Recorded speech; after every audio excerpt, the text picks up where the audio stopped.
Hi, this is Jamar Brown. I'm live at the Innovation Expo conference here at the Ontario Convention Center, and I'm with a very special guest, Larry Ransom. Larry, how are you doing today? Good to be here. Larry, I saw you speak this morning. You were the keynote speaker, and I was just blown away by what you had to say from the stage, and I had to have you come in and talk to me.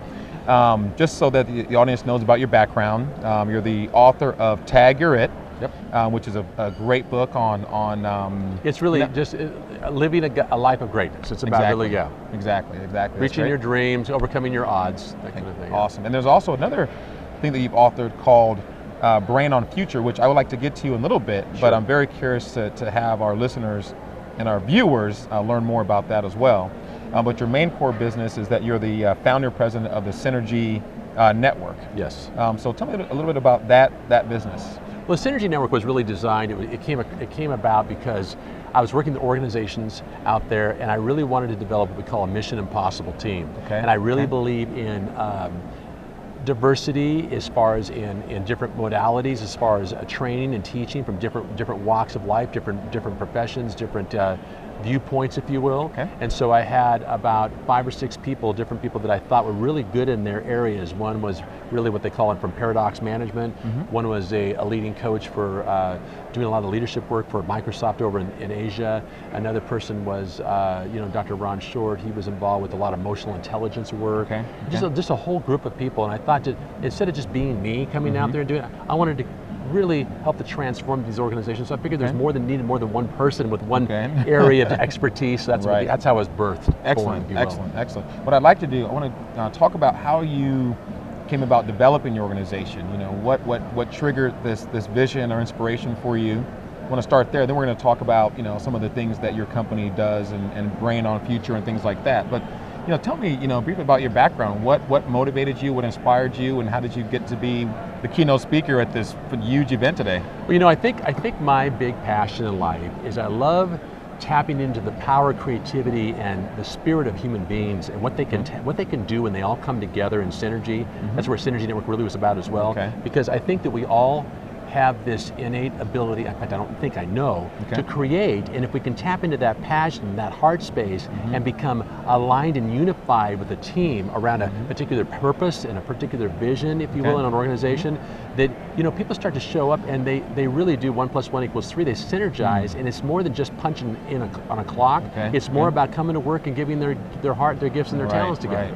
So that's my passion, and that's I love to see that. I mean, I just love to see that happen in organizations. I love to see businesses grow and thrive. Well, it's interesting, and I want to ask you more about that because I've been in the corporate environment for 20 years, and I think there's been a shift in the last couple of years to more, I would call those soft skills, and people under being more open to those things. But prior to that, soft skills were not part of corporate culture. And so have you always felt the soft skills were the way to go, or was there something that triggered a shift in your mindset? For me, I would say that yes, that's my, I'm always a relational person, I was born as a twin. I've always had another person to kind of interact with, you know what I mean? I always think that relationships, that no one is as smart as everybody. I love the connections. But however, I'm absolutely in line with you on soft skills.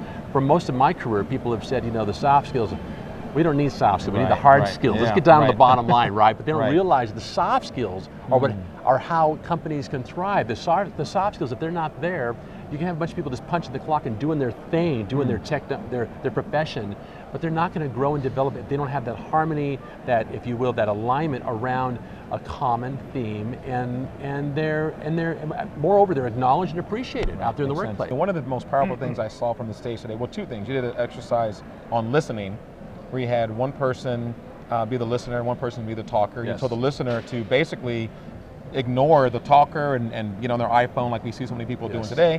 And you got them to experience what that felt like. And you flipped it and had the listener actually be engaged and listen. And I thought that was really powerful. Where did that come from, and is that something that you do often with your clients? Yeah, Jamar, it really comes down to that. I've studied a number of things over the years, and really I was taught by one of my mentors many years ago that business actually is a conversation. It really is speaking and listening. I mean, even sweeping the floors happens in the context of a conversation that's called cleanliness. You know, you've been in the medical field. Right, you know, right. you're going to make sure those floors are really sterile and clean, right? You go in the operating room, it's a whole different level, whole different conversation about how clean that's got to be and sterile, right? Right. So it lives in a conversation. So conversations create context that empower people, shape people's actions and behaviors and their commitments. So to me, today was really a demonstration that when we listen from a space of a person's greatness, of their dream, that you know, we actually take on that us as a listener creates the future for the other person. That's a different way to look. A lot of times I think the speaker is the one that's going to shape the world, but really I like to take on the fact that maybe it is a speaker, but it's the listener. Hey, why do we speak? To be listened to, right? Right, If we got no listeners, you can have one leader out there yelling out orders and no one's going to do anything unless they're listening, right? So it's the quality of listening that actually transforms organizations. Well, to that point, just on a side note, I look at all the social media sites today, whether it be Facebook or Twitter, and I think a lot of it is people really want to be heard. Yes. That's a lot of the reason why these things exist, because people want their story to be heard. And so what you're saying is so true. I think, to me, carrying that into business is so critical, and I just really want to have you make a point about that for any business owners that are hesitant to embrace listening and embrace value propositions and embrace empowering employees and embrace employees coming to work with a higher sense of self. It used to be that, you know, the consumer wasn't as smart as they used to be, and and we would talk about hammering them and closing them hard and all that. And we have a different consumer today.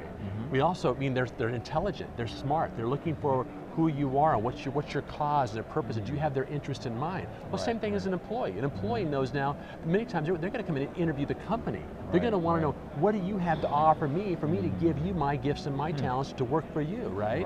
And so in that case, we have to be willing to create environments where human beings, other people want to come and work at to grow and develop not only their own talents, but to grow ours. It's really a privilege that we can find those kind of special people that want to give those special talents and gifts to us. I mean, why? It's just changing. The whole thing's changing, where really it's not just the employer that is the one who needs to be held in high self-esteem, or high esteem I should say, and be given all of the effort and time and energy. The employer now has to give effort, time and energy to the employee.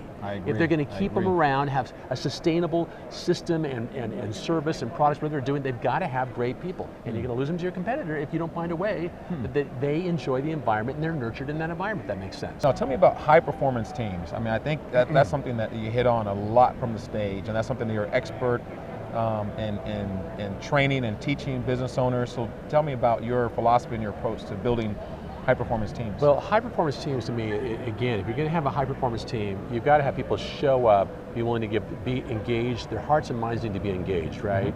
So you have to do something as a business owner or a leader in your company. You have to create that space for people to, basically put their fingerprints on it, like to be willing to say, yeah, I'm part of that. I want to be part of that. Absolutely. How do you get them to be part of that? Well, it's to me, I call it enrollment. It's an enrollment conference. You got to enroll them, and you've got to give them something that. See, what I believe is that you don't have to pay extra, higher and higher wages and give all these bonuses away. You have to have a cause, something that they're willing to play for. A game, I call it a game for greatness. In my work. And a game for greatness is something that has to do with bigger than you, your company's profitability. It has to do with something about a purpose that company is out there to contribute to the community. And people want to be part of that. And if you can get everybody in your team to contribute their ideas, doesn't mean you have to use every one of their ideas, by the way. It's just opening the space up to say, hey, I want to hear what you have to offer. I want to hear what you think about this, you know what I mean? And then you listen. The listening is a big key, right? And people, and you all of a sudden you've got people saying, what do we think about this? What do we think about that? Oh, that sounds great. And they're getting involved in the energy of where are we headed as a company? And they go, can we commit to that? And they go, sure, let's do that. That's the first part. In a high performance team, we've got to create a powerful context that shapes your people, but they have to be part of creating that context.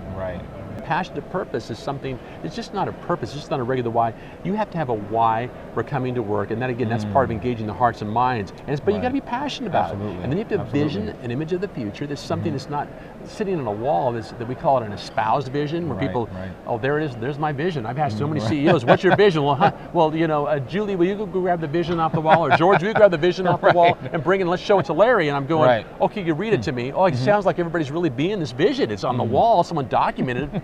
but 10 years ago or 2 years ago, and everybody's forgotten about it, right? So there's a difference in a vision, a spouse vision, and a vision in action.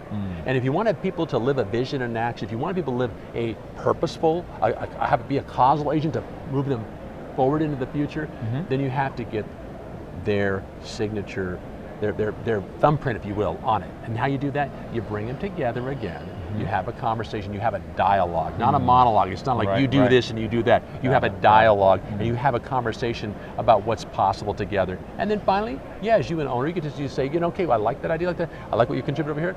What do you think about this? And get their commitment. Exactly. That's a big part. Now, another part of my whole deal is what I work with organizations to be high performance teams, is that you have to take them from the space, and I've worked with high-tech companies, major companies, and they say there's never enough time.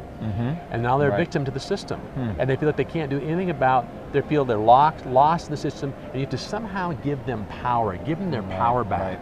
They feel like they've been victimized, and until they start to realize that, you can be a victim to your circumstances, situations. That's one way to live in life, but a more powerful way to live in life is to, as we talked about today in the conference, ownership mindset, where you actually take on the notion that you're playing a creative role in the circumstances and situations. And I let people know in high performance teams, hey, look guys, we can be a victim, and I understand that those things are really happening, they keep on stacking stuff on top of you, but you have something to say about it. Absolutely. And you did choose to work here, and you always have a choice not to be here. That's a choice, right? Everybody has a choice. That's true. And when you start to believe that, hey, I chose to be here, now, do I want to play the game? Then I'll play, and we can find ways together, nobody's as smart as everybody, to create new systems and new ways, I think, to modify what's going on, so so the team feels like they're empowered, they feel like they've got something to say about it, and they realize, you know what, when it's all said and done, I'm really not a victim. And when you can get that across, and I have a particular process of Brain on Future Technology you take people through, that through that process, they actually have been almost, what's the word I want to use? Transformed? Or? Well, they're transformed, definitely. They've been transformed. They've been freed up. It's a sense of like, wow, I got my power back. Interesting.